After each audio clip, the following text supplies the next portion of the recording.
Good morning, good evening, or good afternoon, everyone. Welcome to our second webinar of our Practitioner Perspective series. I'm your host, Rahul Goyal, co-founder at UB Health. UB Health is born out of personal experiences of founders and has an integrated platform to help people in all stages of physical and emotional wellness that enables personalized care and compassion. Joining me today on our show is Dr. Ronke Komolafe. Dr. Ronke is an executive leader with over 15 years of healthcare experience. Dr. Ronke is the board chair and CEO of Integrated Physical and Behavioral Health Alliance, a business and market expansion company that provides leadership and go-to-market strategies to healthcare and health IT companies. She's also the editor-in-chief of Integrated Health Magazine, a thought leadership magazine that focuses on integrated health approaches to care delivery and digital health. In today's webinar, Dr. Ronke will be discussing ways to address stressors for mental health and emotional wellness through work-life balance. With that, I hand it over to Dr. Ronke. Thank you, Rahul. I'm excited to present with you today. Thank you, UB Health, for having me do this presentation today. We'll be talking about work-life balance, and I myself have been a participant or contributing to the balance of my work-life quality or imbalance of my work-life quality. As we go further today, I'll give some of my examples. Before we start the webinar, I would like to talk about 2019. So in 2019, January, I was working for a software company as the VP of Compliance and Operations. And we decided, we had a couple of employees resign, a couple of employees were let go. And my boss decided to save money, we were not going to hire more people, and we were going to split the responsibility, which was great. But the employees we were going to split the responsibilities with, all of a sudden were sick. So I found myself with all my employees being out sick. We have deliverables to the board. We have to keep the company running, and the remaining employees I had already had time off, or they were trying to get time off. So I had just myself responsible for several departments in the company, and have a PhD in integrated health. So I thought I knew how to manage this, and I know how to identify stress. So I wake up in the morning, I exercise, I meditate. During lunchtime, I meditate, write in my journal, and I exercise. And then when I get home at night, I do yoga, meditate, exercise, talk with family and friends, go to bed. I continued this routine for about 3 weeks. I knew I was stressed, but I also knew I was managing it the best way I could, so there would be no long-term effects. I was wrong. There ended up being long-term effects. And the first time I noticed the effects was, I was talking to my boss, and he said something that upset me. And typically, I would be upset with what he said, but it was my reaction that shocked me. I of course, told him I was upset, but I noticed I was upset for 3 hours.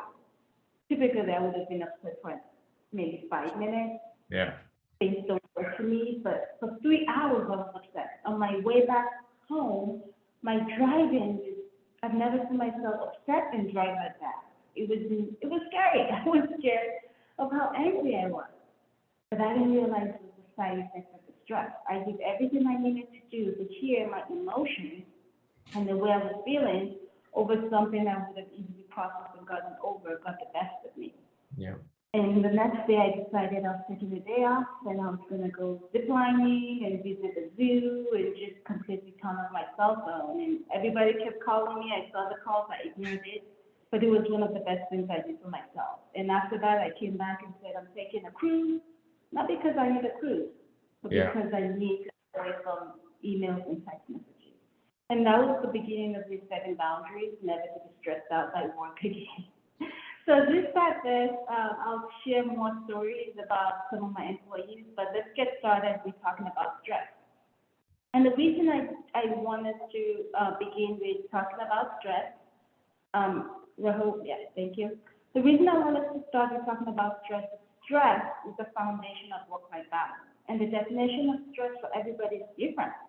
The American Psychological Association defines stress as stress and emotional experience accompanied with psychological and behavioral changes or biochemical changes in our body. Yeah, in the long run, stress will have negative impact on you. In the short run, it could be very positive depending on the situation and your perspective about life. So we'll talk about both and how stress can affect your mental health and how you can manage your stress levels to ensure you have a true work-life balance. Next slide. So as we're talking about stress, of course the word mental health comes up. And I really want to clarify the term mental health. I've seen people use the term mental health a lot. But there's a difference between mental health and mental health diagnosis. Typically when people talk about mental health, everybody talks about mental health in terms of they have a diagnosed mental health condition. But part of the stigma for mental health is if you just talk about mental health, people assume you have mental health. Stress is not a mental health. Prolonged stress could lead to mental health conditions like anxiety, depression, mood disorders, and psychotic disorders, and other types of disorders. But on a day-to-day life, we all go through different types of stress, and how we manage this stress could lead to a positive mental health or a negative mental health. In this case, as we talk today, we'll be talking about how the stressors lead to positive mental health and emotional wellness, and how you can use this to balance your overall life on a positive level, both at home and at work. So next slide.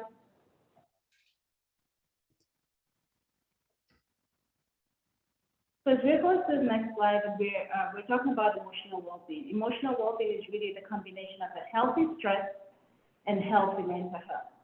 This gives you emotional well-being. And when we talk about emotional well-being, we're talking about your emotions, your thoughts, your social relationships, your pursuit for happiness, and how you define life and the content you have with life.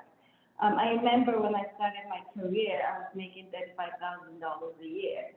And for me, I had no responsibilities. I barely had student loans. I really didn't have student loans. But my destination, I had student loans because it was taken just for me to experience what student loans was. So I had $3,000 in student loans, no car payment, $35 was enough for me to live on and to have savings. On the other hand, I have an aunt who was making $120,000 and she could barely make ends meet. She constantly was asking me for money. She was constantly stressed out about money. She was constantly stressed out about work. And I really couldn't understand why. Because she made so much money in comparison to me that I thought she should be the one borrowing me money. But at the end of the day, it really came down to emotional well-being, how I choose to pursue my happiness. I chose to live within my income, which didn't give me stress. She chose to live above her income, which was a source of stress. So she was stressed out in her home life, which caused a lot of stress in her work life. So our emotional well-being is really the quality of life we choose to use and how we define that quality of life and how that quality of life impacts us socially, spiritually, mentally, emotionally, and in all aspects of our life, including financially. So if you look at the bottom of the slide, I have healthy stress response, but healthy mental health is equal to healthy emotional well-being. And in summary, what it really means is emotional well-being is really the day-to-day choices you make, how healthy they are, and the consequences of those choices. So let's go to the next slide.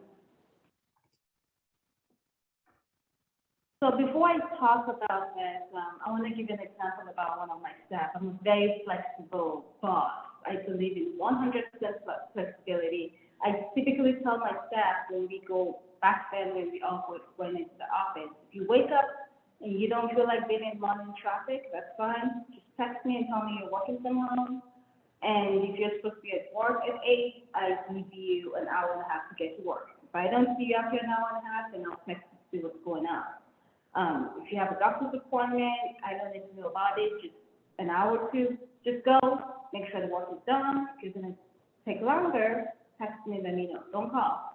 Because I really want to feel like an expert and feel valuable and really know that I trust them. And through that mutual trust and flexibility, they give you best when you're at work. Yeah. It's not really the number of hours they work, it's really the quality and outcome of their work.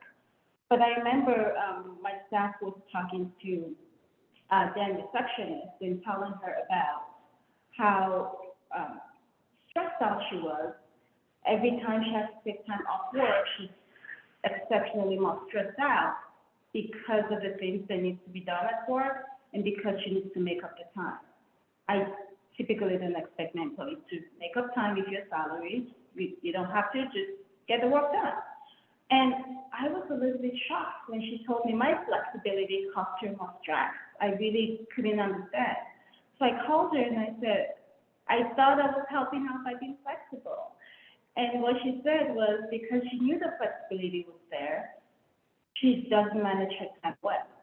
It makes her take unnecessary time off. It makes her merge her personal life with her work life. And as a result, makes her stressed out when she's outside of work.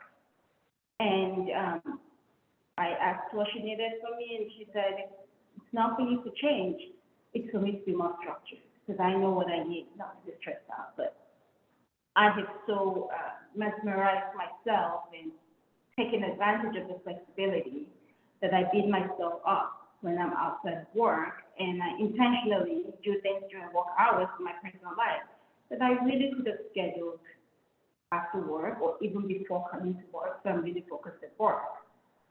Which was very eye-opening for me. I realized that you can't be flexible with every employee. You really have to look at their personality and work with them to see what works out for them.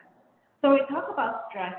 Stress typically, when we talk about healthy stress could be a motivator. A good example of this motivation can be seen in having a positive view. You know, I work best under pressure. I love it because after working, when I work under pressure and I see the outcome, it's almost unbelievable that I did that. And at the same time, now I have come to change my perspective on working under pressure, that I work in such a relaxed way for an extensive time, which then allows me to truly feel calm, relaxed, and still have the same outcome. And sometimes I finish the project and I'm like, it looks like I didn't do anything. You know, as opposed to the pressure where you have to motivate yourself, and then you build reliance, and it boosts your self-esteem, and boosts your confidence, and the productivity is there. Pushing yourself through healthy stress is great, and managing your stress level where it doesn't feel like you're working because you love what you do and because you truly have a lot of time spent to complete the project is also great. You have to see what works best for you. And then how does stress affect mental health? When you have healthy stress, it gives you a positive mindset. You know, I can go out there and step on somebody's foot and apologize and they're like, no worries. Or I can go out there, step on somebody's foot and say I'm sorry, and the look they give me is almost like they're about to punch me. It's not about me, it's about the stress and what's going on in their lives. We've all experienced people who have had a meltdown or breakdown or who have lost their temper. I think anger, not being able to control your temper, is a good identifier of what level of stress you're going on. In most cases, people call them names. We have different names to call people like that. And it's not really because they're that. It's because we have now accepted that stress level and ways of behavior as their personality. When in reality, it's a result of unhealthy stress. The result of the unhealthy stress, the yelling, the screaming, the losing their temper is really a result of prolonged continuous stress, which is now merged with their personality, which makes us now call them different names and look at them from a very different perspective, or even term them with a name they're difficult to work with, or they're always angry. You know, just different descriptions. Instead of really helping them identify or even speaking to them about how they come across. So having a positive mindset, being able to have self-awareness and confidence really helps you being able to have a good mental health. creating healthy relationships, and easily completing your self-unique activities.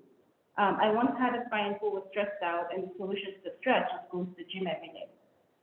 That's a good solution, but that was not an activity that was unique to this person. It was the most challenging activity, and going to the gym became a source of stress, not really a source of relief. Of course, we know serotonin and dopamine get released when you go work out, but in this case, it was getting released, but the idea of just going to the gym does not resonate with this person naturally. So in the long run, what resonates with this person was really staying home and watching a movie. That's how they're able to relieve stress. And my recommendation was, how about you do that and just sit on the floor and just take your dumbbells and try to exercise your home and see how that's going to work. And that really did help achieve dual purpose. So when it comes to achieving activities, the best way is really look at what's unique to you and what's best for you, not what everybody else is doing or what's recommended. Identify the pathway that works best for your personality and where you are and where you're trying to go in terms of achieving emotional balance and healthy emotional well-being. Next slide. So when we talk about work-life quality, I choose to use the term work-life quality instead of work-life balance. When we say work-life balance, this is how I see work-life balance. And an average employee in America has a 50-50 employee retention rate, a 50-50 employee hire rate, a 50-50 at will employment, which means you can resign at any time and you can get terminated at any time. So if it's 50-50, then what they're truly asking for is for you to give 100% of the 50% that you have. If you give 100% of the 50% you have, then you're giving your best at work. When you get home, you give it 100%. When we talk about work-life integration, it's integrating your life and your work life and home life seamlessly to create a better quality of life. With COVID, I've seen parents be super excited, saying, now that I work from home, I can, take my kids to school, I can go to the baseball game with my laptop, working on my laptop at the same time, seeing patients and doing conference calls while my kid is playing a game. It's work-life integration. Does this sound like work-life balance to the person speaking? Yes. Does it sound like work-life balance to me? I've done that in the past. No. Because at the end of the day, for me personally, I won't remember the game. I would remember being there, but I don't remember anything there. So for me personally, that's not work-life balance. But for some other people, that's work-life balance and integration. And we have work-life harmony, and work-life harmony is really understanding the correlation and interdependencies of our work and life. I've seen some people say, I'll give an example. My former boss was going through a lot of challenges in his life, and work became stressful for me. His emotions, his attitude, his work trickled. It trickled down to me, down to my staff. He was always stressed. His tone, he was yelling, always angry. And I found myself responding in that way and not being as patient with my staff as possible. And one day I went to him and I said, I miss myself. Your stress is affecting my stress. And this is what I need. Unfortunately, he wasn't able to give me what I need, but I also knew I could take steps on my own to help me. But I went to my staff and I asked them, have you seen a change in my personality? And they said, yes. I'm like, since when? And they gave me the feedback, and I'm like, that's why I'm asking you this question, because I've also seen it. But it's, it's trickling down, and what I need from you is to understand I'm going to limit my office hours, and I'm not going to respond to emails and calls and text messages like I typically do. In order for me to better integrate myself, I need to give less. Truly important, let your email start with, please read, this is important, or text message, and helping rebalance that. And my way of rebalancing is making sure what's going on in my boss's life does no longer impact. Because the stress, the pressure, communication, we're all just not healthy. Doesn't impact me at work and doesn't impact my staff. That's his stress, he can handle it. How do I ensure it ends with him and doesn't trickle down to several people in the company? So when we talk about work-life balance, a lot of people say it's based on the number of hours you work, and I completely agree with that. But at the same time, I have also seen people work 8 hours a day, they log off work, and they go home and they have anxiety their whole night about going back to work, have anxiety about the deliverables due. In that case, there's still no work-life balance, even though you only work for 8 hours or 6 hours where you have anxiety for the whole day. I've seen people have anxiety the whole weekend because they have a deliverable due on Monday. So when we talk about work-life balance, they can constantly have anxiety because of something going on at work, and that needs to be addressed. Otherwise, the time you're taking off does not matter. I see a lot of HR, thanks to COVID and the mental health awareness that came out of COVID, develop a lot of stress management techniques for the employees, make more applications due available as part of their benefits. All those are great preventative measures, but at the end of the day, work-life balance starts with each individual and how each individual chooses to define it. One thing I say about work-life balance, I think every year we all make decisions, New Year resolutions, like we like to call it. I don't believe in New Year resolutions because I think by the end of January, a lot of people don't do it anymore. What I believe is weekly changes. Every week, I personally check in with myself. How did I do last week? How am I going to do this week? Every morning, I look at my schedule and I look at my goals and I look at my tasks and I identify how many I'm going to achieve and what time I'll stop working in order for me to achieve work-life balance. So I think for each individual, work-life balance should be defined on a weekly or daily basis, and those around you should help keep you accountable. Next slide, please. So we talk about how to achieve work-life balance. I think one of the best ways to achieve work-life balance is, like I said earlier on, accountability of time at work and at home.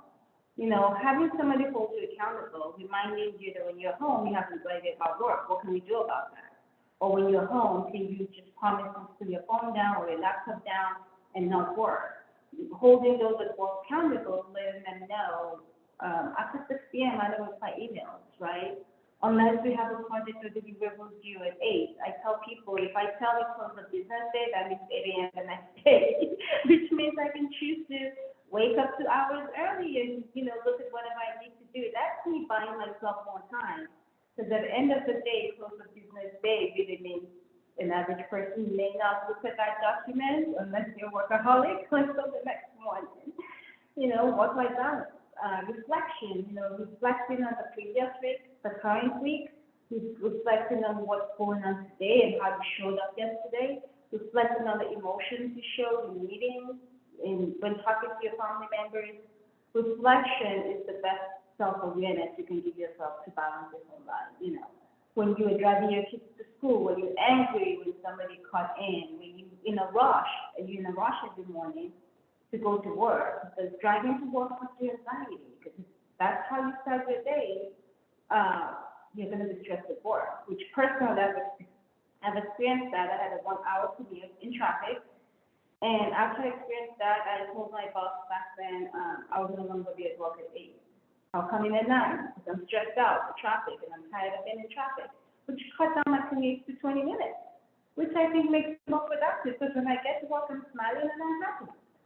Being able to measure your stress levels, there's really, unless you have a biometric feedback board or device, measuring your stress levels can be a little bit challenging. If you have an app that can read out for you, that's helpful. But being able to measure it in how your emotions show up, in how you're able to manage your emotions, and how you're feeling, is an internal way that everybody can use to measure their stress. Good night's sleep. Of course, the recommended good night's sleep is 8 hours. I've seen people function on 6, 5 hours. Again, you have to self-define it. When I was getting my PhD, getting a 3 to 4 hours sleep was perfect. Otherwise, I'm up studying. And that was good enough for me at that time. Continuous connection to your support. Make sure you have quality and healthy support system, a healthy family support system, a healthy friendship support system. Some people work so much that all their friends are their work friends. So they go to happy hour or on weekends, they're talking about work. You may want to have friends outside of work to kind of help you disconnect also. And I'm using tools and resources provided by your company or that you can provide by yourself. Most companies provide EAPs. A lot of companies are providing wellness applications as part of their wealth benefit packages. Being able to use that as a preventative measures or even as a way to decrease stress is necessary. Remember, HR can only provide this. HR cannot help you decrease your stress. Your boss cannot help you decrease your stress. At the end of the day, every adult, every individual has strict responsibility on how to decrease their stress level. And then the last one is avoid email supervision. I once had a team where, as the VP, one of my managers loved supervision, email supervision. So she wakes up at 3 o'clock in the morning. So by the time the rest of the team comes to work, she has already sent each person 5 to 10 emails telling them what they've done wrong and how to improve it or what she needs from them for the day. So after about a month of having her as a manager, the team collectively came to me and reported her about how their stress level has increased, and the source of the stress level was the email supervision she was doing. And in her eyes, she was trying to be proactive in telling them, this went wrong yesterday, this is how you should handle it today. But it did not work for anybody on the team. But that type of supervision works for her personally. So again, being able to communicate what you need and define what your stress levels are is really important. Let's go to the next slide. So again, how do you prevent work-life stress? You can prevent this. One of my favorite methods is the 6 whys. You know, I gave an example here of when you start asking yourself why you think you're stressed out may not really be the reason you're stressed out. And understanding the root cause of your stress or your stressors is the best way to identify how to get over your stress. So I typically use this. This is a Six Sigma analogy I always use and process I use it myself, which is if you look at this, what we have on the slide, we're talking about why you're stressed. It's the initial and obvious reason is because of a project. But as you go down and you keep asking those questions, you see that the real reason this employee is stressed out is because they have a fear of being laid off. So the result of that fear is overcompensating and taking on additional responsibility to help the company and to make themselves more valuable and to save their job. But the consequences is not positive for the employee. So I think this is a good method that can really help anyone, not just for stress and work-life balance, but in really finding root cause for any situation. Next slide. So again, when it comes to stress and work-life balance, prevention comes with healthy boundaries, understanding yourself, what you need, taking advantage of resources online, measuring your stress levels like we talked about, and just making sure that when you see yourself being exceptionally upset, angry, or showing emotions that you typically would not exhibit, that there's a reason for it, and going down to the root cause to identify the root cause and find a solution to the root cause, not just the obvious cause. So again, healthy boundaries. No is a great answer, or wait is a great answer, or I need more time. I think we all need to practice that in order to have a quality work-life balance. And that will conclude my presentation today. Back to you, Rahul. Excellent. That was an excellent presentation, Dr. Ronke. Thank you so much for sharing, the insights about stress, the work, and the work-life balance in an environment today where we see, pretty much across the board, you have businesses struggling to find employees, increasing demand, supply chain issues. So it's all kind of not a very helpful situation as far as the overall stress of an individual is concerned. I definitely have quite a few takeaways just for my own self. And again, I think these are some of the excellent points, both for our employers to look at on how they can bring a healthy work-life balance to their employees, which of course can help improve productivity, but also help companies to, kind of create a more competitive edge with those motivated employees coming to work. So again, thank you so much, Dr. Ronke. Thank you for having me. Thank you.